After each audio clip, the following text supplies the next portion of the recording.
नमस्ते वायु त्वमेव प्रत्यक्षं ब्रह्मासि त्वामेव प्रत्यक्षं ब्रह्म वदिष्यामि ऋतं वदिष्यामि सत्यं वदिष्यामि तन्माम् अवतु तद्वक्तारमवतु अवतु माम् अवतु वक्तारम्। ओम शांति शांति शांति। ओम सहनावतु सहनो भुनक्तु सवीर्यं करवावहि तेजस्विनावधीतमस्तु मा विद्विषावहि। ओम शांति शांति शांति। ओम छन्दसा विषवो विश्वरूपः छन्दोभ्यो अद्यमृतात् सम्भुव समीन्द्रो मीदया स्फुरोतु अमृतस्य देवधारणो भूयासं शरीरं मे विचर्षणं जिह्वा मे मधुमत्तमा करलाभ्यां भूरि विष्णुं ब्रह्मणा कोशेषि मेधापिहतं श्रुतं मे गोपाल। ॐ शान्ति शान्ति शान्ति। वृक्षस्य रीरिव कीर्तिपृष्ठं गिरिरिव पवित्रो वाजनीव स्वमृतमस्मि द्रविडं स वर्चसं सुमेधाय मृतोक्षितः इति शङ्को वेदानुवचनम्। ॐ शान्ति शान्ति शान्ति। ॐ पूर्णमदः पूर्णमिदं पूर्णात् पूर्णमुदच्यते पूर्णस्य पूर्णमादाय पूर्णमेवावशिष्यते। ॐ शान्ति शान्ति शान्ति। ॐ आप्यायन्तु ममङ्गानि वाक्यप्राणचक्षु श्रोत्रमतो बलमिन्द्रियाणि च सर्वाणि सर्वं ब्रह्मोपनिषदं माहं ब्रह्म निराकुर्या मा ब्रह्म निराकरोद निराकरणं अनाकरणं मे अस्तु आत्मनि निरतेज उपनिषत्सु धर्मा ते मयि सन्तु ते मयि सन्तु। ॐ शान्ति शान्ति शान्ति। ॐ वाङ् मे मनसि प्रतिष्ठितः मनो मे वाचि प्रतिष्ठितम् आविराविर्मेधि वेदस्य मा आळिस्थः सुतं मे मा प्रहासीरनेनादितेन होरात्रान् सन्ध्यां कृतं वदिष्यामि सत्यं वदिष्यामि तन्मामवतु तद्वक्तारमवतु अवतु माम् अवतु वक्तारम् अवतु वक्तारम्। ॐ शान्ति शान्ति शान्तिः। ॐ भद्रं नो अभिवादयः मनः। ॐ शान्ति शान्ति शान्तिः। ॐ भद्रं कर्णेभिः श्याम देवा भद्रं पश्येमाक्षभिर्यजत्रा स्त्रैरङ्गैः तुष्टवान् शस्तनूभिः व्यसेम देवहितं यदायुः। स्वस्ति न इन्द्रो वृद्धश्रवाः स्वस्ति न पूषा विश्ववेदाः स्वस्ति नस्ताक्षर्यो वरिष्ठनेमि स्वस्ति नो बृहस्पतिर्दधातु। ॐ शान्ति शान्ति शान्ति। ॐ जो ब्रह्माणं विदधाति पूर्वं जो वै वेदांश प्रणोति तस्मै तमहं देवमात्मबुद्धिप्रकाशम् अमृक्ष्वै शरणमहं प्रपद्ये। ॐ शान्ति शान्ति शान्ति। ॐ नमो ब्रह्मादिभ्यो ब्रह्मविद्या सम्प्रदायकर्तृभ्यो वंशऋषिभ्यो माधवयो नमो गुरुभ्यः सर्वोपल्लवरहिता प्रज्ञानघन प्रत्यगर्थो ब्रह्मैवाहमस्मि ब्रह्मैवाहमस्मि। ॐ नारायणं पद्महं वसिष्ठं शक्तिं च तत्त्वोत्पराशरं च व्यासं सुखं गौडपदं महान्तं गोविन्दयोगेन्द्रमथाशिष्यं श्रीशङ्कराचार्यमथास्य पद्मपादं च हस्तामलकं च शीर्षं तं तोटकं वार्तिककार्यमन्नादस्मद्गुरुणसन्ततमानतोऽस्मि। श्रुतिस्मृतिपुराणानाम् आलयं करुणालयं नमामि भगवत्पादं शङ्करं लोकशङ्करं शङ्करं शङ्कराचार्यं केशवं बादरायणं सूत्रभाष्यकृतौ वन्दे भगवन्तौ पुनः पुनः। ईश्वरो गुरुरात्मेति मूर्तिभेदविभागिनी व्योमवद्व्याप्तदेहाय दक्षिणामूर्तये नमः। खण्डमण्डलाकारं व्याप्तं येन चराचरं तत्पदं दर्शितं येन तस्मै श्रीगुरवे नमः। अज्ञानतिमिरान्धस्य ज्ञानाञ्जनशलाकया चक्षुरुन्मीलितं येन तस्मै श्रीगुरवे नमः। गुरुर्ब्रह्मा गुरुर्विष्णु गुरुर्देवो महेश्वर गुरुः साक्षात् परं ब्रह्म तस्मै श्रीगुरवे नमः। त्वमेव माता च पिता त्वमेव बन्धो च सखा त्वमेव विद्या च विरं त्वमेव सर्वं मम देवदेव। गजाननं भूतगणाधिसेवितं कपितजम्बो फलचारुभक्षणम् उमासुतं शोकविनाशकारकं नमामि विघ्नेश्वरपादपङ्कजम्। अनंत कोटि अनंत श्री पंचायती महानिर्वाणी अखाड़ा के अग्रणीय महामंडलेश्वर श्रोतीय ब्रह्मनिष्ठ नित्य प्रातः स्मरणीय वंदनीय पूजनीय अर्चनीय श्री सद्गुरुदेव भगवान के चरणों में कोटि कोटि वंदन। यहाँ के अधिष्ठान देव राम दरबार सहित देवों को अन्य देवों को कोटि कोटि वंदन। मातृशक्ति भक्तिजन सभी के हृदय में विराजमान आत्मस्वरूप परमात्मा को नमन करते हैं। आइए, कठोपनिषद चल रहा है, इसका मेरे ख्याल से 19वें मंत्र से पाठ करते हैं।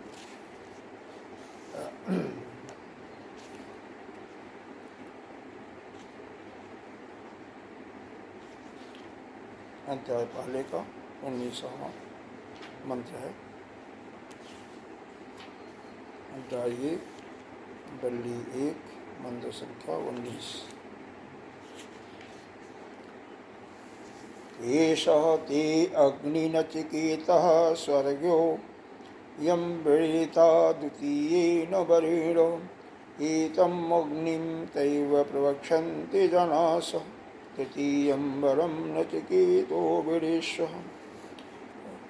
ये अयं प्रेते विचित्सिका मनुष्ये अस्ति एके नायम् अस्तीति चैके एतद्विद्यां मनुष्यस्तयाहं वराणम् ईश वरः तृतीयः।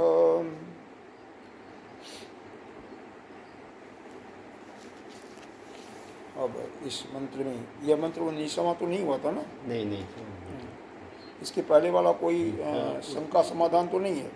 वो शायद हो गया था, इसका नहीं हुआ था ना। ये तो करते वाला कौन सा? ये 20वां ना? हाँ 20वां नहीं हुआ था, 19वां हो गया था। 19वां हो गया था हाँ, लेकिन 19वां थोड़ा सा हुआ था, कुछ रह गया था इसमें। एक्चुअली क्या है, तीसरा हो गया, तीसरा हाँ, इसमें क्या है कि नचिकेता को यहाँ तक हुआ है, नचिकेता ये को पूरा नहीं हुआ है। हाँ, नचिकेता को यमराज ने 3 वरदान देने के लिए कहा। 3 रात वह भूखा प्यासा सोया, इसलिए एक एक रात्रि के लिए एक एक वरदान दिया। पहला वरदान उसने अपने पिता के शांति के लिए माना, उनके क्रोध शांति के लिए, और फिर स्वयं भी जब वो जाए वहाँ पर तो वो उसी तरह से प्रेम करें जैसे पहले कर रहे थे, और साथ ही उसको पहचान भी लें। दूसरा वरदान में उसने विद्या को मांगा। वह विद्या साधनभूत अग्नि जो पुरुष को स्वर्गलोक पहुँचा देती है। वह स्वर्गलोक जहाँ पर कोई भय नहीं है, मृत्यु नहीं है, अभय है, और कोई वृद्धावस्था नहीं है, भूख प्यास भी नहीं लगती है। तो इस विद्या को मांगा। दोनों वरदान यमराज ने उसको दे दिया। बीच में दूसरे वरदान देते समय उन्होंने जब उस यज्ञ प्रक्रिया का वर्णन किया तो उसमें थोड़ा सा विद्या कठिन थी। कितनी ईंट, किस प्रकार के ईंट लगेंगी, हर एक की कितनी संख्या होगी, और हर एक ईंटों की क्या उपयोगिता। यहाँ पर ईंट उपलक्षण के रूप में बताया गया। वास्तव में जितनी भी सामग्रियाँ होती हैं, हर एक सामग्रियों के विषय में यहाँ समझना चाहिए कि कौन सामग्री कितनी लगेगी, कैसी होगी उसकी क्वालिटी, और कितना कितना लगेगा, मतलब क्वांटिटी, और उसका क्वालिटी क्या होगी, और उसकी उपयोगिता कहाँ होगी। तीनों चीज़ों के बारे में जो जो सामान बताया फिर इससे पूछते हैं कि क्या तुम्हें समझ में आया? यह कहता हाँ बिल्कुल, मैं जो भी हमें समझ में आया मैं बता रहा हूँ। तो ज्यों का त्यों उसने पूरा का पूरा बता दिया। उस पर यमराज को बहुत प्रसन्नता होती है और बीच में एक चौथा वरदान और उसको देते हैं। क्या?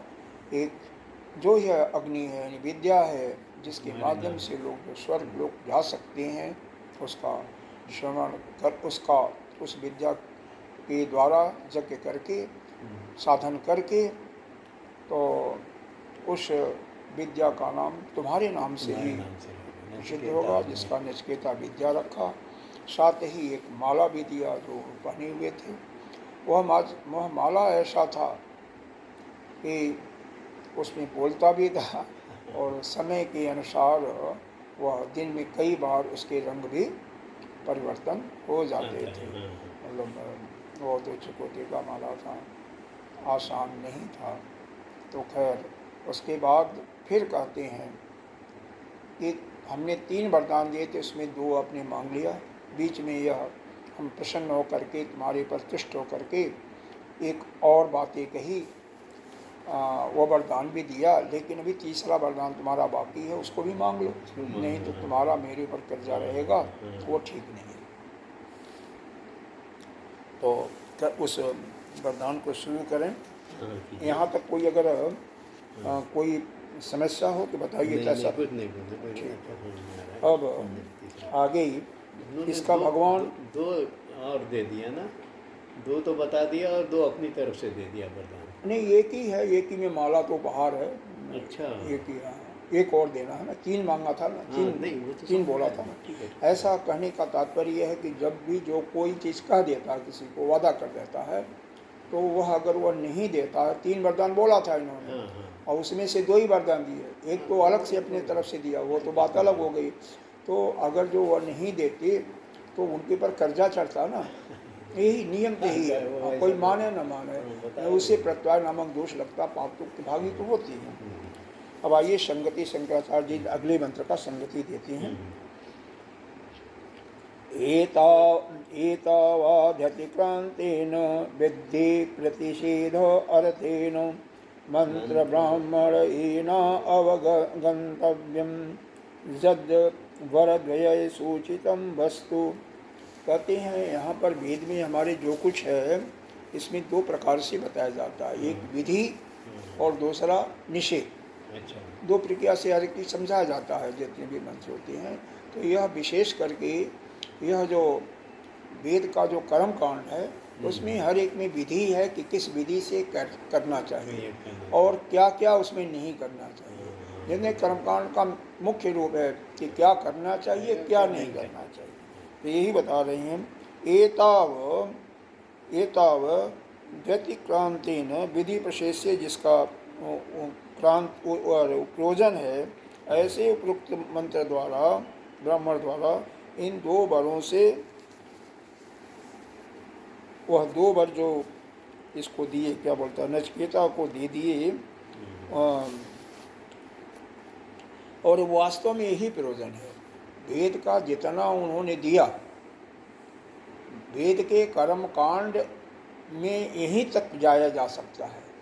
मतलब स्वर्गलोक से आगे जाने का कर्म करके आप नहीं जा सकते हैं। यह बताया जा रहा है कि वेद में जो 2 वरदानों में इसे नचिकेता ने मांगा और जो यमराज ने दे दिया, इससे आगे कर्मकांड आगे नहीं जाता।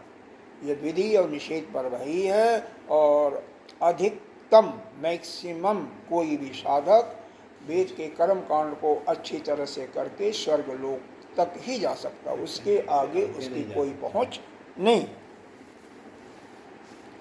न आत्मतत्व विषया आत्मविज्ञानम कह रहे हैं। यह आत्मतत्व विषय का यथार्थ ज्ञान इसका विषय नहीं है। यह जो कर्म कांड है यह आत्मज्ञान को नहीं बता सकता है, आत्मज्ञान को यह नहीं दे सकता, यह बताया जा रहा है।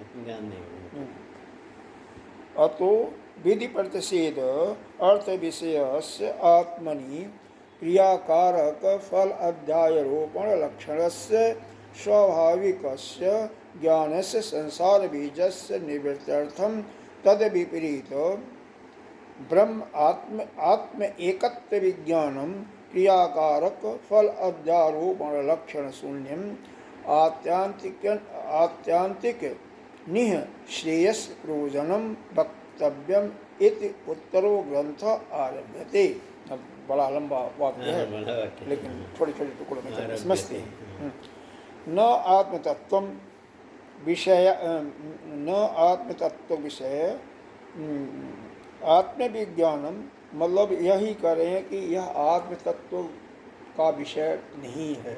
ये जो कर्म कांड है यह आत्मविद्या को देने वाला विषय नहीं है। यह विधि प्रतिषेध का विषय है। विधि क्या है? निषेध का विषय है।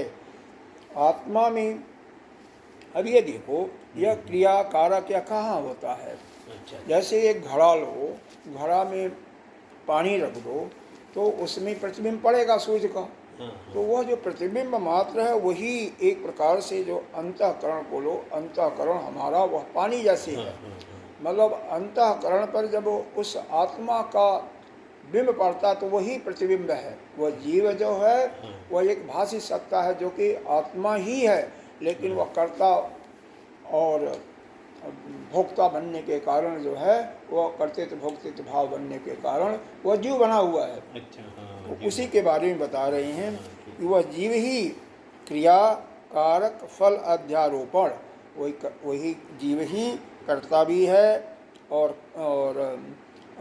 कारक फल का अध्यारोपण भी उसका लक्षण है। भाई कर्म कोई भी होगा, कर्म करेगा और कर्म करने से उसका फल मिलेगा, तो उसका अध्यारोपण जो है आत्मा पर कर देता है। बाकी वह सब कुछ घटता कहाँ है? जीव पर ही घटता है, जीव पर ही घटता है। वही जो है स्वाभाविक ज्ञान संसार बीज से, और वही जो है संसार का बीज स्वरूप है। संसार का बीज वही है। मतलब यह जो अज्ञान उसके अंदर है, अज्ञान स्वभावतः आ जाता है, स्वभावतः प्रकट हो जाता है और उसके माध्यम से ही कर्म इत्यादि होते रहते हैं, क्रिया कारक कर्म और उसका फल। जैसे मान लो आप जो भी एक रूटीन हो जाता है, विशेष करके चाहे वह फैक्ट्री में काम करते हो, चाहे वह गवर्नमेंट ऑफिस में, चाहे वह उनकी अपनी खुद मालिक हो, बिजनेस कोई करते हो, एक निश्चित उनका एक ऐसा बन जाता है, वह अज्ञान के कारण ही एक स्वभाव ऐसा बन जाता है कि बिना सोचे विचारे, ज़्यादा सोचते विचारते नहीं हैं, उसी समय पर उठना, अपना जो कुछ करना नित्य क्रिया और उसके बाद चल देना, ये एक वो हो जाता है रूटीन। तो यह जो स्वभाव जो बनता है वह अज्ञान के कारण बन जाता है। अज्ञान कौन चीज़ का? जिसको आत्मा और अपने का इस शरीर का ज्ञान नहीं होता, जिसको यह ज्ञान नहीं है कि हम सभी हैं उसी में ना, क्यों हम भी तो जीव बने, तो जीव बनते क्यों नहीं, यहाँ आते नहीं। नित्य अगर जिस समय हम आए थे पिछले, जब मनुष्य का जन्म रहा होगा, तो या किसी भी चीज़ का तो कोई जानता नहीं, लेकिन निश्चित रूप से मनुष्य का जन्म रहा होगा, तो तभी तो इतनी क्रियाएं हो रही हैं, उन्नति हो रही है, दिखाई दे रही है। तो उस मनुष्य के जीव रहने पर हमें अगर ज्ञान हुआ होता, ब्रह्म ज्ञान हुआ होता, अपने आत्मस्वरूप का, अपने आत्मस्वरूप का अनुभव हो गया होता, तो हम इधर फिर पैदा नहीं होते। और जिसको भी हो जाएगा, अभी भी जिसको हो जाएगा, वो अपने दोबारा जन्म नहीं लेगा, और जिसको अनुभव नहीं होगा वो फिर जन्म लेगा। यही कह रहे हैं कि वह यह जो संसार का बीज है वह अज्ञान ही है। अज्ञान के कारण ही हम कर्ता बनते हैं, भोक्ता बनते हैं और उसका अध्यारोपण उस आत्मा पर कर देते हैं। सुधार ब्रह्म एकत्व विज्ञानम क्रियाकारक कह रहे हैं। ब्रह्म आत्म एक विज्ञान का क्या कहना है, जो कि क्रियाकारक फल के अध्यारोप लक्षण से शून्य और आत्यंतिक निःश्रेयस रूप प्रयोजन वाला है। इसी के लिए आगे का अर्थ आरंभ करता है। मतलब यह उस आत्मा हमारा कैसा है, वह एकत्व है, एक आत्मा है। हाँ, अगर उसका ठीक ठीक हमें ज्ञान हो जाता कि हमारी ही आत्मा सबकी आत्मा है और वह आत्मा में अभेदता है, उसके अंदर भेद नहीं है। भेद नहीं यह है। नहीं कि हमारा आत्मा अलग, आपका आत्मा अलग, उनका सब आत्मा आत्मा अलग। एक है। यह एकत्व है, आत्मिकत्व, आत्मा का एकत्व का बोध। वह अगर जिसको हो जाएगा वही उसको अपने स्वरूप में स्थित होगा। तो वह आत्म के एकत्व का बोध कराने के लिए और निःश्रेयस प्रयोजन और मोक्ष की प्राप्ति कराने के लिए इस आगे का अर्थ जो है उत्तर ग्रंथ आरंभ किया जाता है। अभी जो पीछे कर्मकांड की बात हो रही थी, स्वर्ग लोक की प्राप्ति का या अपने पिता के लिए शांति का जो इसने वर मांगा, यह केवल उसकी पहुंच यहीं तक थी।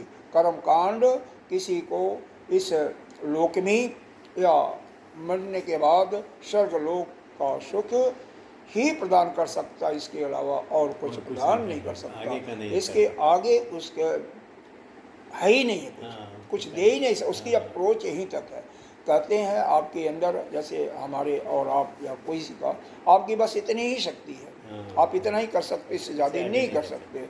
उसी प्रकार से यह जो कर्मकांड है वेद का पूर्व मीमांसा, या किसी भी साधक को जो तन धन से संपूर्ण प्रकार से लगा होगा, तो उसका अंतिम यही होगा कि वह स्वर्ग को प्राप्त कर सके। उसके आगे उसकी कुछ नहीं है। अगर जिसको भी आत्मा के बारे में जानना हो कि हम आत्मा क्या है और हमें आत्मा का बोध करना है, या हमें जीते ही अब अपनी मुक्ति करना चाहता है, उसके लिए यह अगला ग्रंथ यहाँ से उत्तर ग्रंथ प्रारंभ हो रहा है, जो कि आत्मज्ञान के विषय में है। अलग ग्रंथ है, यही है अपने आत्मा का अनुभव, परमात्मा का अनुभव, वही ज्ञान की बात है। कर्मकांड से वो नहीं मिल सकता, ये उपनिषद ही दे सकता है। यही है ना निःश्रेयस प्रयोजन। निःश्रेयस प्रयोजन का मतलब मोक्ष की प्राप्ति। ठीक है ना, ये समझ में आ रहा है। ये थोड़ा सा कठिन है पहले की अपेक्षा। पहले तो कहानी थी, अभी थोड़ा। अब कर्म कांड से हम ज्ञान कांड में जा रहे हैं। अच्छा, तो ज्ञान में जाएंगे तो ज्ञान को बताने के लिए ज्ञान तो थोड़ा सा कठिन होता ही है। तो अभी तो ये भूमिका दिया जा रहा है। भूमिका यह दिया जा रहा है कि अभी जो आपको यह विधि और निषेध वाली प्रक्रिया से जो बताया गया है, कर्मकांड पूरा का पूरा कर्मकांड में निधि और प्रषेध के माध्यम से इसमें है। किसी भी यज्ञ करना होगा, कोई भी यज्ञ करना चाहे वह सोम यज्ञ हो या विश्वजीत यज्ञ हो, बृहस्पति यज्ञ हो, हर एक में क्या होता है कि निधि क्या है और विधि क्या है उसका, और निषेध क्या है, क्या करना चाहिए क्या नहीं करना चाहिए, नहीं रहता है बस। इसके आगे वह उसका अप्रोच, उसकी पहुंच नहीं है। यानी वह कर्मकांड आपको मैक्सिमम किसी भी साधक को जो उसके अनुसार कर्म करेगा वह स्वर्ग लोक तक ही जा सकता है, उसके आगे वह नहीं जा सकता। तो इसका एक लिमिटेशन है, मुक्ति वाली वो नहीं है। अरे वो तो स्पष्ट बताया जा रहा है। और ज्ञान प्राप्त करके मुक्त होने वाला फिर आगे का ग्रंथ यहाँ से प्रारंभ होगा। वह उपनिषद की विद्या अलग है, वही उत्तर मीमांसा है। वेद का दूसरा जो भाग है उत्तर मीमांसा, वह ब्रह्म का ब्रह्म एकत्व का बोध कराता है। अब उसके ज्ञान के लिए आगे आरंभ किया जा रहा है, जो कि क्या करता है, निःश्रेयस कराता है। निःश्रेयस की प्राप्ति मतलब मोक्ष को प्रदान करता है, जीते जी मुक्ति का, और ब्रह्म एकत्व का बोध कराता है कि ब्रह्म एक ही है। ब्रह्म एकत्व यानी ब्रह्म एक है, अलग अलग नहीं है, एक ही है। हम ब्रह्मास्मि। हाँ। अरे आपने अभी ईशावास्य भी पढ़ा था कि एक ही तो बताया गया, एक ही सत्ता है ना संसार में, फिर उसमें अंतर क्या है, उसको बारंबार क्यों बोलते हो? यही तो अज्ञान का कारण है ना। ईशावास्यम सर्वम जत किंचित जगत्याम जगत, संसार में जो कुछ है वही एक ही है, वही ईश्वर है, वही परमात्मा है, उसके अलावा कुछ नहीं है। तो अब उसी को जानने के लिए आगे का ग्रंथ स्टार्ट कर रहे हैं। तम एतम अर्थम द्वितीय वर प्राप्य कृतार्थत्वम। अब इस बात को आख्यायिका एक कहानी के द्वारा करते हैं कि तीसरे जो वर से प्राप्त होने वाले आत्मज्ञान के बिना द्वितीय जो वर दिया गया उसकी अकृतार्था नहीं है। मतलब देखो, अगर कोई कृतकृत्य होना चाहता है, पूर्ण रूप से सफल होना चाहता है इस जीवन में आकर के, तो उसको आत्मज्ञान की जरूरत है। यानी आत्मा क्या है, परमात्मा क्या है, हम क्या हैं, जीव जगत और ईश्वर के बारे में जानकारी, और वह केवल पराविद्या से ही होगा, वह ब्रह्म विद्या से ही होगा, और वह ब्रह्म विद्या ही उस एकत्व का बोध कराती है। और वह यह जो कर्म कांड का है उसको बारंबार लक्षित किया जा रहा है, उससे नहीं हो सकता। दूसरा वरदान पहले भी बताया गया, फिर बारंबार भाष्यकार जिसको कह रहे हैं, इसीलिए कह रहे हैं जिससे आपको कोई शंका न हो, हट जाएगी, उससे नहीं होगा। बारंबार कह रहे हैं ना, एक चीज को जब 10 बार कहा जा रहा है इसका मतलब पक्का है ना, नहीं तो कई बार कह चुके। इसका अंतिम प्रयोजन केवल यही तक था, बस, इसके बाद आगे नहीं। फिर वही क्या कि द्वितीय वर प्राप्त, द्वितीय वर जो दिया गया स्वर्गलोक की प्राप्ति, वह कृतार्थ तत्व, उससे वह कृतार्थ नहीं हो सकता है। इसलिए तृतीय वर का गोचर आत्मज्ञान अंतरेण तीसरे के लिए आत्मज्ञान प्राप्ति के लिए एक आख्यायिका से इसका आगे का वर्णन किया जा रहा है। फिर आख्यायिका एक कहानी की जा रही है, ठीक है। अब किसका अधिकार है उसमें? जतः पूर्व अस्मात् कर्म गोचर साध्य साधन लक्षण आदि नित्य विरक्तस्य आत्मज्ञान अधिकार इति। कह रहे हैं जो पहले जो बताया गया है कर्म विषय का ज्ञान, साध्य साधन का ज्ञान, उसको अच्छी तरह से करके अपने अंतःकरण शुद्ध हो गया है, वही अधिकारी है इसका। अब जो बताया जा रहा है, बाकी नहीं अधिकारी है, बाकी को नहीं मिलेगा, क्योंकि बाकी तो अपना सुनेंगे लेकिन उसको अनुभव नहीं कर पाएंगे। इसीलिए देखो, संसार से हटाने का इसीलिए कहा जाता है। आत्मज्ञान में उसी पुरुष का अधिकार है, क्लियर स्पष्ट शब्दों में, जो पूर्वोक्त कर्म विषयक साथ साधन लक्षण अनित्य फलों से विरक्त हो गया है। मतलब फिर उसको वो कर्म के तरफ उसका कोई ध्यान नहीं जाता, उससे बिल्कुल अलग हो चुका है। उसके द्वारा जो फल मिलता है उसकी कोई इच्छा उसको नहीं है, और जिसको भी इच्छा है उसके लिए आगे की विद्या नहीं है। सीधी बात है, सीधी बात है। जिसको संसार का सुख चाहिए उसके लिए या स्वर्ग का सुख चाहिए, उसके लिए आगे का ज्ञान विद्या नहीं है। अगर नहीं चाहिए सुख तो फिर आगे की विद्या स्पष्ट रूप से, इसमें कोई बात नहीं। हम देखिए केवल विरक्ति के लिए तन्निदार्थम पुत्र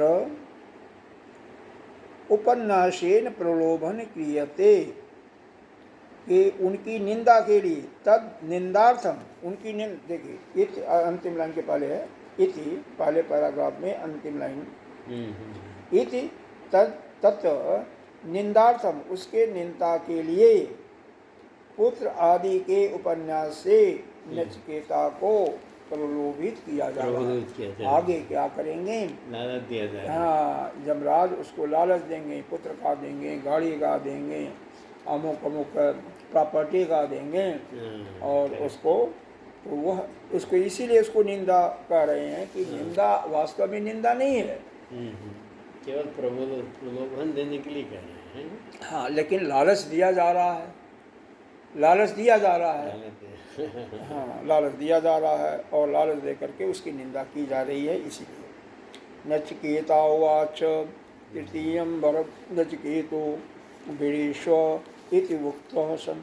हे नचिकेता, तुम तीसरा वर मांग लो, इस प्रकार कहे जाने पर नचिकेता बोलता है। तो इसको अच्छी तरह समझ लें कि फिर आगे का फिर समझ में नहीं आएगा। आगे जो भी बताया जाएगा वह तक है, इसके आगे के लिए दूसरा रहेगा। हाँ, यही तो बताया जा रहा है। आगे का मंत्र जो है वो ब्रह्म ज्ञान के लिए है, ठीक है ना। अभी तक 19वें मंत्र में बताया, या जो दूसरा वरदान दिया गया, जो कि कर्म कांड जिसमें करना है, वेद के वेद का जो पूर्व भाग है, पूर्व मीमांसा है, कर्म कांड है, उसके अनुसार ही वह यज्ञ करेगा और उसके अनुसार वह स्वर्गलोक की प्राप्ति करेगा। तो यह बताया गया कि इस दूसरे वरदान जो दिया गया उसका प्रयोजन जहाँ तक इसकी अप्रोच है किसकी, कर्म कांड की, वह वहीं तक है।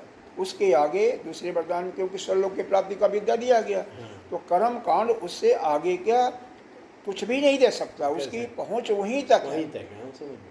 हाँ, तो इसको अच्छी तरह से कर लें कि संसार का जितना भी यज्ञ इत्यादि, चाहे अश्वमेध यज्ञ करें, सोम यज्ञ, हालांकि अश्वमेध यज्ञ का जो अधिकारी है केवल क्षत्रिय है, राजसूय यज्ञ का अधिकारी क्षत्रिय है, तो राजसूय यज्ञ और अश्वमेध यज्ञ केवल क्षत्रिय ही कर सकता है। शूद्र को तो कोई अधिकार नहीं है किसी यज्ञ करने के लिए, सीधी सी बात है। ब्राह्मण को जो अधिकार है वह सोम यज्ञ और बृहस्पति यज्ञ कर सकता है, ठीक है। हर एक का अलग अलग अधिकार होता है, बाकी जो कोई करना हो करता है। तो लेकिन इन सब की पहुँच जो है, इस लोक में जो कुछ चाहिए, आप जो भी कामना है उसके भोग के लिए, उसकी प्राप्ति करके उसका भोग करो, और परलोक में जा कर के आप मरने के बाद जो है स्वर्गलोक की प्राप्ति, इसके आगे उसका कोई नहीं, कुछ भी नहीं दे सकता। वह यही बताया गया। और उसी के, लेकिन इसके आगे जो है आत्मिक बोध जिसको करना है, आत्मा के बारे में जिसको जानना है, तो वह उसके लिए फिर उत्तर मीमांसा आगे का ग्रंथ फिर एक आख्यायिका के माध्यम से प्रारंभ किया जा रहा है, जो कि निश्रेयस है। निश्रेयस का मतलब मोक्ष, जीते जी मोक्ष को प्रदान करने वाला है। ठीक है, सीधा हो गया। यह जो आपने दूसरा वरदान तक बताया गया, इससे केवल यह वेद का ही यहीं तक है, इसके आगे यह पूरी मीमांसा वेद का जो यह भाग है आगे नहीं कुछ दे सकता है। जो चाहिए इस लोक में या परलोक में, स्वर्ग तक में। परलोक का लिमिटेशन स्वर्गलोक, इस लोक का जो कुछ चाहिए, पुत्र चाहिए, धन चाहिए, मकान चाहिए, गाड़ी चाहिए, राज चाहिए, प्रधानमंत्री का सीट चाहिए, ये सब दे सकता है बस। अब उसके आगे आपको मुक्त होना है तो मुक्ति नहीं दे सकता, आपको अपने बारे में जानना, आत्मा के बारे में, वो नहीं बता सकता, आपको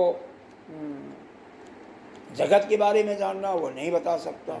इनके बारे में फिर आगे का ही जो ग्रंथ है वही बताएगा, और वह वेद का ही दूसरा जो भाग है उत्तरकांड, वही बताएगा। इसीलिए कह रहे हैं, और ये कायथा के द्वारा ब्रह्मिकत्व का बोध कराने के लिए उसका ग्रंथ का शुरू किया जा रहा है।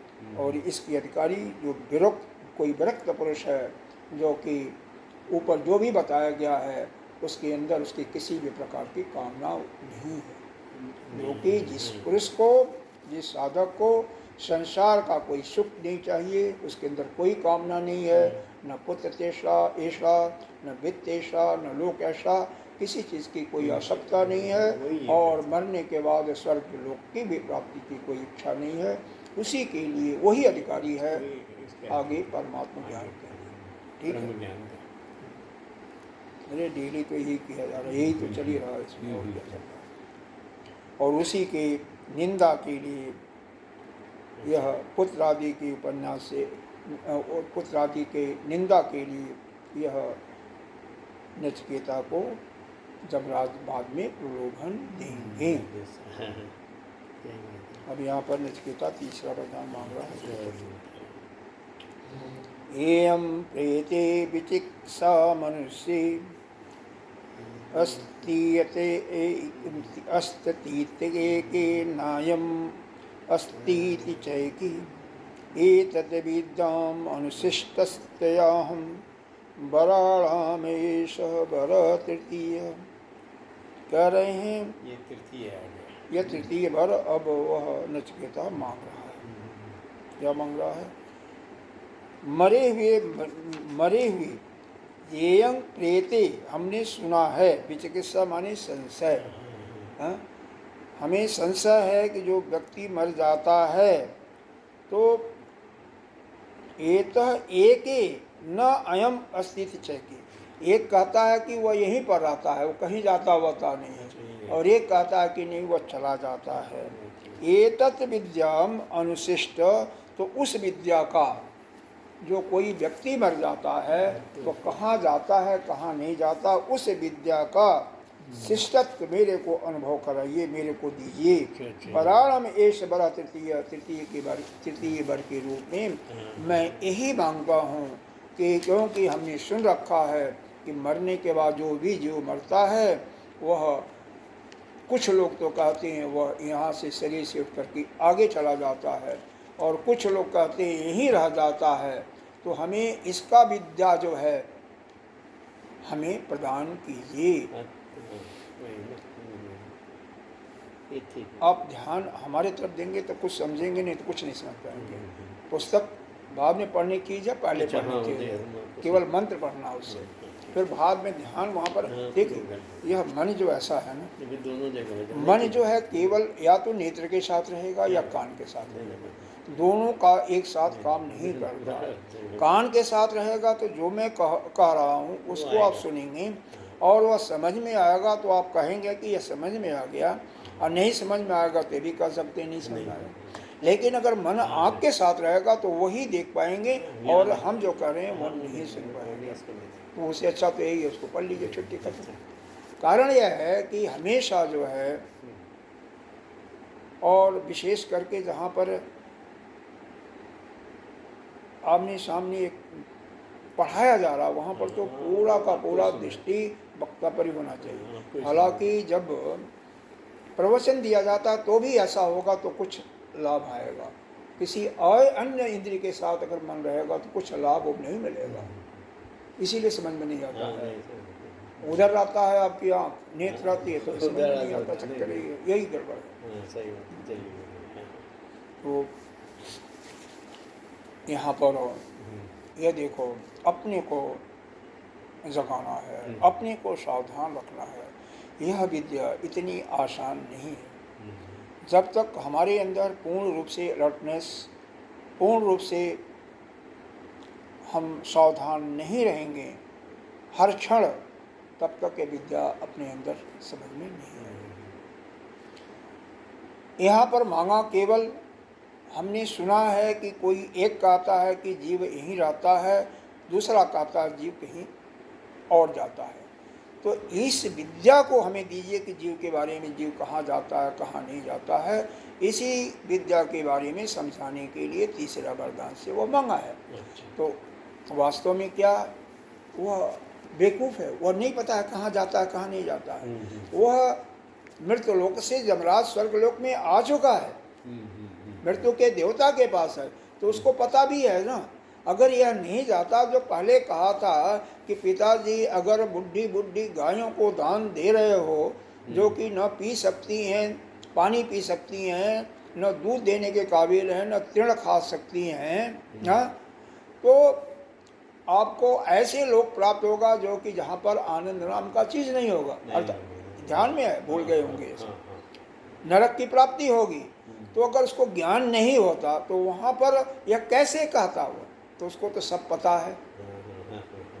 लेकिन यहाँ का पूछने का यह स्वभाव क्या है, जीव का स्वरूप क्या है, जीव कहाँ जाता है, जीव का स्वरूप क्या है, और इसको किस साधन से कैसे हम जान सकते हैं, और उसमें कहाँ जाता है कहाँ नहीं जाता उसके बताइए, और फिर उसमें बाधाएं क्या आएंगी।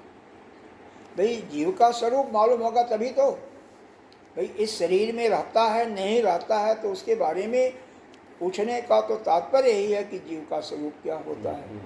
जीव के बारे में प्रश्न हो रहा है, बात कुछ हो रहा है, और लेकिन उसका जो लक्ष्यार्थ यह है कि वह जीव के स्वरूप के बारे में जानना चाहता है। जीव है क्या और उसका स्वरूप क्या है, स्वरूप के बाद उसको जानने का साधन क्या चाहिए, किस साधन से उसको जान सकते हैं, और साधन है तो उसमें बाधाएं क्या आएंगी। भाई हम साधन को करते हैं, कोई भी कार्य करते हैं तो साधन, आप साधन के विषय में आपको जानकारी हो गई तो उस साधन का उपयोग करके उसको प्राप्त करने की कोशिश करोगे, लेकिन उसको करने में कुछ बाधाएं भी तो आ सकती हैं, और बाधाएं क्या हैं, बाधाओं के बारे में नहीं जानोगे तो वो आगे सक्सेस, सफलता आपको नहीं मिलेगी। और बाधा भी जान लिया तो बाधा को कैसे दूर करोगे वो भी जानना चाहिए। जब नहीं जानोगे तो कैसे कर जाओगे। आगे कैसे बढ़ेगा? देखिए सही बात। चंद्रयान खोल लीजिए।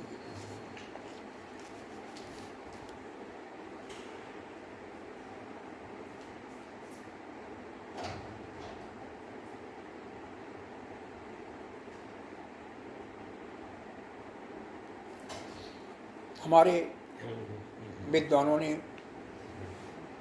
एयर टेक्नोलॉजी का निर्माण किया चंद्रयान तक जाने। तो पहले तो उनके मन में संकल्प आया होगा कि वहाँ पर जाकर के क्या क्या जहाँ पर हम जाना है वो भी उनको मालूम होगा। फिर उसमें वहाँ पर जाकर के क्या क्या वहाँ का टेम्परेचर क्या होगा, क्या क्या परेशानियाँ वहाँ महसूस होंगी, बाधाएं होंगी, और उन परेशानियों को कैसे हम दूर करेंगे। तो सारी टेक्नोलॉजी इसमें पहले फिट कर दिया होगा तभी तो गया, नहीं तो कैसे जा सकता।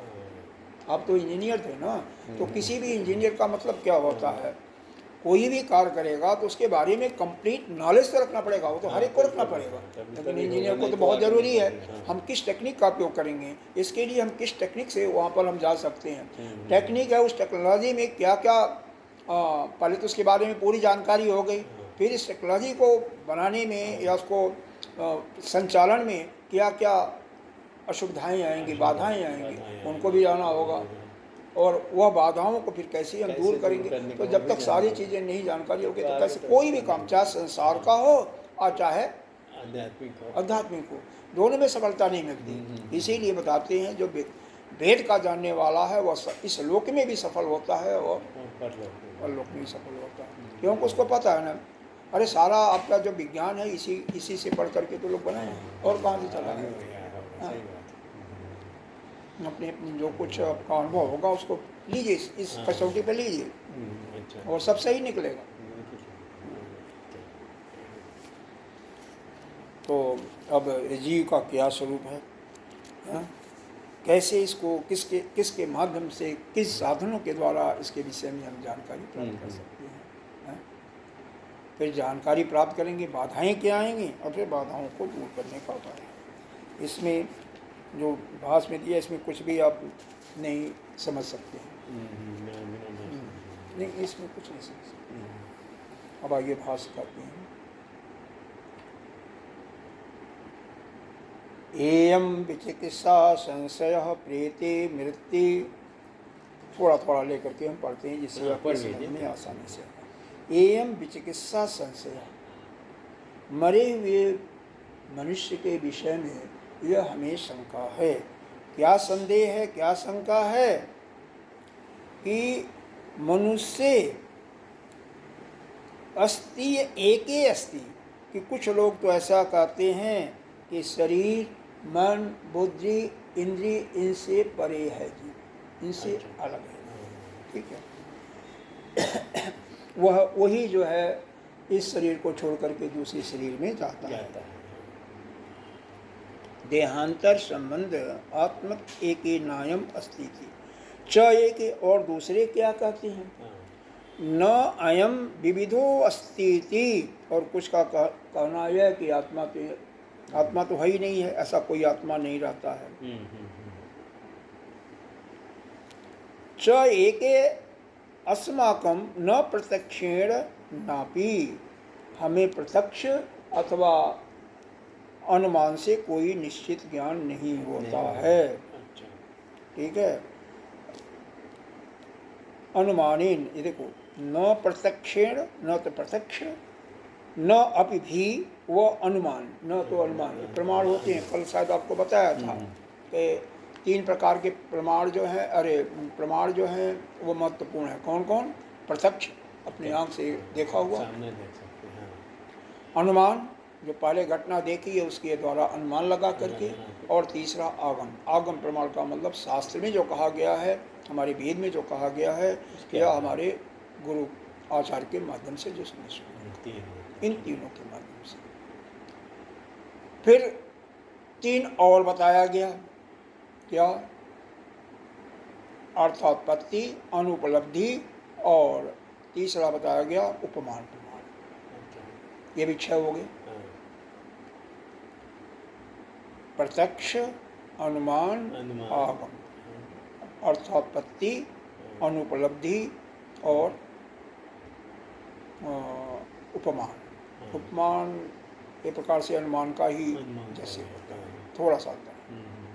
फिर एति है एक सातवां, एति का मतलब ऐतिहासिक स्तर पर इतिहास के।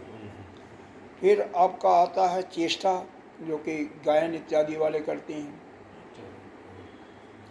जो कि कोई नृत्य कर रही है और वह शरीर के अभाव से मालूम हो जाता है या क्या कर रही है, क्या नहीं कर रही है।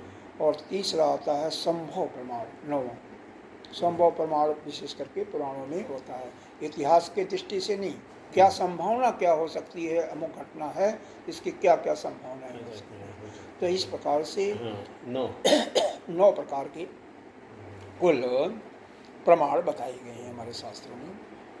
लेकिन इसमें विशेष करके 6 महत्व हैं और 6 के बाद फिर 3 विशेष महत्व हैं, जो कि यहाँ पर लिखा गया है। बाकी 6 का नाम नहीं लिखा गया है यहाँ पर। यहाँ पर 3 का ही नाम लिखा गया है, आगम, हाँ, प्रत्यक्ष और अनुमान का। अब देखो, आपका मान लो सिर दर्द कर रहा है, सिर दर्द कर रहा है, तो बताइए यह क्या प्रत्यक्ष है, अनुमान है, क्या है? प्रत्यक्ष, यह प्रत्यक्ष है या अनुमान है? अगर प्रत्यक्ष है तो अब दिखाइए कहाँ पर दर्द कर रहा है, कैसे दर्द कर रहा है? क्या प्रश्न क्या था? मान लो सिर दर्द कर रहा है, हाँ, सिर दर्द कर रहा है, हाँ। तो ये प्रत्यक्ष है, तो यह प्रत्यक्ष है, अनुमान है, और कौन सा प्रमाण से? प्रत्यक्ष है। प्रत्यक्ष कैसे है? हमको अनुभव हो रहा है।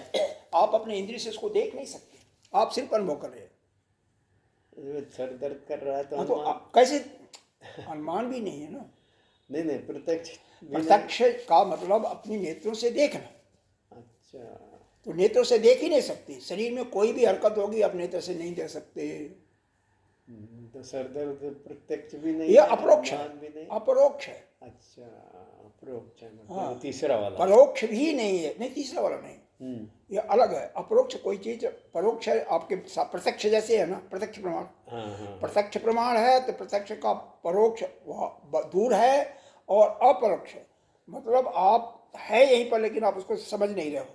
वैसे ही हमारा आत्मा जो है वह अप्रत्यक्ष है, यहाँ पर हम उसको अनुभव नहीं कर सकते, इंद्रिय द्वारा नहीं दे सकते। क्या इसको करेंगे क्या? तो इसीलिए कहा जा रहा है कि वह अप्रत्यक्ष है, प्रत्यक्ष नहीं है। हम आत्मा को देख नहीं सकते, वो भी अप्रत्यक्ष है। इसी प्रकार से शरीर में यह हरकत हो रही, दर्द हो रहा है, या अब खा रहे हो तो बोलो कैसे मालूम है तुम्हारा? खा रहे हो, अच्छा लग रहा है, क्या बुरा लग रहा है? जीव से तो जीव पर डाले हो ना, जीव से तो अनुभव नहीं हुआ ना। अच्छा, बड़ी गूढ़ चीजें हैं सब चीजें, तो सारी चीजें यह अप्रत्यक्ष ही है। उसी प्रकार से वह जो आत्मा है हमारे अंदर अप्रत्यक्ष है, ठीक है, देख नहीं सकते, कुछ नहीं। यही सब चिंतन की बात होती है, चिंतन करते रहना चाहिए। अच्छा समझा रहा है, तभी नहीं चिंतन करोगे तब समझ में और आएगा ना। हालांकि तो दूसरी अवस्था हो गई, हम तो दूसरी अवस्था हो गई, लेकिन फिर भी चिंतन करने से कुछ न कुछ लाभ मिलेगा। अच्छा लग रहा है, थोड़ा सा भी ध्यान इधर रहेगा तो पूरा अच्छा लगेगा। ध्यान उधर, हम पढ़ाई के समय में ध्यान इधर, बाद में उधर नहीं, उधर हम नहीं देखें। हाँ भैया, इसको क्या नाम है इसका, अंजू, इसको जरा चला दो पंखा। आपने झाड़ू लगाने के बाद पंखा तुरंत चलाओ। हाँ, गर्म लगने। चलिए, अगर उधर देख लो सूखा हो तो वह जो गंदगी है निकाल दो, सूखा नहीं हो तो रहने दो। जब दिन गीला है, गीला है, कचरा सब ऐसे। क्या लाना? कचरा गीला है। अच्छा, कल कर देना, कल कर देना, पढ़ना कौन सा कुछ। अरे वो कमरे के बाहर जो है ना, अच्छा, पीछे वाले जो पहले वाले जो थे, कोई कच्चा फेंक रखा है, कोई कुछ फेंक रखा है, मतलब बहुत गंदे लोग थे यहाँ पर लगता नहीं ऐसे। अच्छा, तो यही बताया गया हम एतत् विज्ञान अधीनो ही परः पुरुषार्थ इति अत एतत् विद्या बीजानीयम् अहम अनशिष्टो ज्ञापिता। यह परम पुरुषार्थ जो है इस विज्ञान के ही अंदर है। इसीलिए आपसे शिक्षित और विज्ञापित हो करके, मतलब समझ करके, ज्ञानवान हो करके मैं भली प्रकार जान सकता हूँ, क्योंकि मुझे पता है कि आप इसके पूर्ण रूप से विज्ञाता हैं, आप विद्वान हैं, आप इसको अच्छी तरह से जीव के बारे में जानते हैं। अरे भाई उनके पास ही है तो पता ही है, जीव को हिलाते हैं। वराणाम ऐसा बरा तृतीयो अवशिष्ट, जितने भी हमने वरदान मांगा है उसमें यह हमारा तीसरा वरदान है। तीसरा वरदान देखो किस प्रकार से उसने, नचिकेता ने यह तीसरा वरदान मांगा। सीधे साधे नहीं किया कि हमें जीव के बारे में बताइए, आत्मा के बारे में बताइए। वास्तव में तो ये आत्मा के बारे में जानना चाहता है ना। मूल इसका लक्ष्य जो है आत्मा को जानने का, क्योंकि जीव तो और कुछ नहीं है, आत्मा ही तो है, उसका तो प्रतिबिंब स्वरूप है। तो आत्मा को जानना चाहता है। तो आत्मा को कैसे कोई जान सकता है?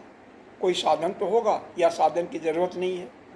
तो मतलब बताने वाला ही तो बताएगा ना आत्मा को हम कैसे जान सकते हैं। जानता है वही बताएगा, वही बात बताएगा। अब जो नहीं जानता है वो कैसे बताएगा? और बताएगा तभी बताएगा, इसमें कोई बाधा भी आ सकती है या नहीं आ सकती है। अब बाधा आएगी तो उसको कैसे दूर करेंगे? सब कुछ जानने के बाद हम आसानी से कर सकते हैं।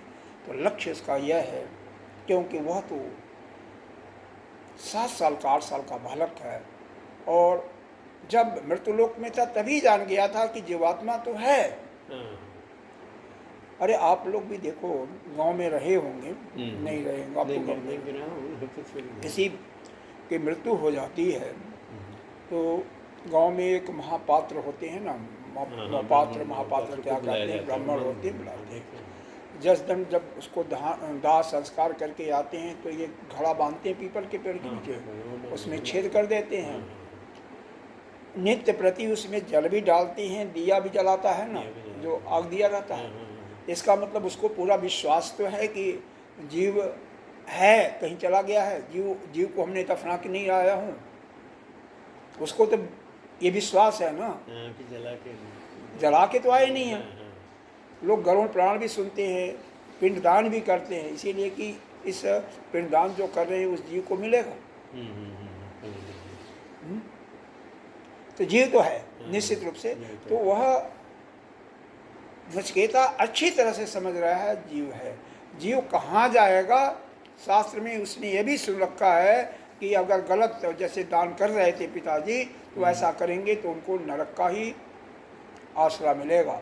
कोई भी ऐसा लोक नहीं मिलेगा जहाँ पर कोई आनंद हो, सुख मात्र का ही स्थान नहीं है। इसीलिए तो यह सब सारा कर्म किया।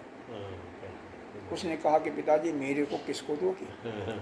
क्योंकि उसको कितनी उसकी मेधा शक्ति जगी हुई थी। उसको मालूम हो गया कि पिताजी मेरे लोभ में आकर के ही अच्छी अच्छी गायों को रोक रहे हैं। अच्छा, अगर मैं ही नहीं रहूँगा तो मैं लोभ नहीं रहेगा, तो वो उनका लोभ समाप्त हो जाएगा, फिर सब कुछ दान दे देंगे। क्योंकि विश्वजीत के नाम के यज्ञ में सब कुछ दान देना होता है। और अच्छी अच्छी गायें देते, पुरानी रख लेते तो कोई बात नहीं थी, फिर तो उनको ऐसा लोग मिलना नहीं, अच्छा लोग मिलता। तो इसीलिए तो आया था वो। और यहाँ पर जमराज जी के यहाँ 3-4 दिन हो गया यही चल रहा है, उसको सब कुछ मालूम है। तो वह आत्मा के बारे में ही जानना चाहता है। किम अयम एकांततो नियश्रेष साधन आत्मज्ञ न रहो न वेत्य तत्प्रेक्षार्थम। नचिकेता इस निश्रेयस यानी मोक्ष प्राप्ति के साधन आत्मज्ञान के योग्य पूर्ण रूप से है, वो अधिकारी है इसका। क्योंकि उसके पास किसी भी चीज़ की कामना नहीं है। कामना होती तो ये क्यों करता? कोई लालच नहीं, पूरा अधिकारी है। हाँ, इसी बात के अब जमराज इसका परीक्षा पे लेना चाहते हैं। भाई अगला यह चाहता है कि ये योग्य है या नहीं है, इसका परीक्षा लिया जाए। तो उसकी परीक्षा लेने के दृष्टिकोण से जमराज फिर उसको कुछ कहते हैं, ये मंत्र पढ़ लेते हैं। देवये अत्रापि विचिकित्सं पुरा न ही, अब पढ़िए मंत्र देखिए उसमें, न ही स्वेगम अणुरेषु धर्म अन्नम वरम नचिकेतो विरेश माँ मुँह परोत सीरति माँ सृजैनम। पूर्व काल में कह रहे थे इस विषय में देवताओं को भी संदेह था। अच्छा, देव देखो, देवई अत्रापि विचिकित्सम, देवता भी इसमें शंका में थे। देवता लोग भी शंका में। हाँ, क्योंकि यह धर्म जो है, यह विद्या जो है आसानी से जानने योग्य नहीं है, यह विद्या बहुत कठिन है। न ही स्वेगम अरुणेषु धर्म हो, यह जानने योग्य नहीं है। हे नचिकेता, तू दूसरा वरदान मांग ले। अच्छा। माँ मुँह पर हो, मेरे को मत रोक, माँ से जैना में मेरे लिए ही छोड़ दे। अच्छा, बोले ये वरदान मत मांगो, दूसरा मांगो। दूसरा बड़ा मांग लो कठिन कोई। है, समझ में नहीं आता, देवताओं को भी नहीं देखो, मालूम पड़ता। मतलब देवई अत्रापि बीच की सितम पूरा, पहले पूरा माने पहले, देवई यहाँ पर देवताओं को भी शंका हुआ था, विचिकित्सा हुआ था। न ही स्वेगम अणुरेश धर्म, यह धर्म मानी यह विद्या आसानी से जानने योग्य नहीं है। अन्नम वरम नचिकेतो, हे नचिकेता, तू दूसरा वरदान को इसको छोड़ दे तू, माँ मुँह पर, मेरे ऊपर ही छोड़ दे तुम, हैं, ये मेरे लिए छोड़ दो। तो चलिए यहीं तक इसको बंद करते हैं, बात इसका कल देखते हैं। 10:30 हो गया। ओम पूर्णमिदः पूर्णमिदं पूर्णात् पूर्णस्य उच्यते पूर्णस्य पूर्णमादाय पूर्णमेवावशिष्यते। ओम शांति शांति शांति। अभी तो बहुत सारे प्रलोभन देंगे। नहीं, आपने जो बताया ना, अब मुझे समझ में आ रहा है कि जब आप बोलते फिर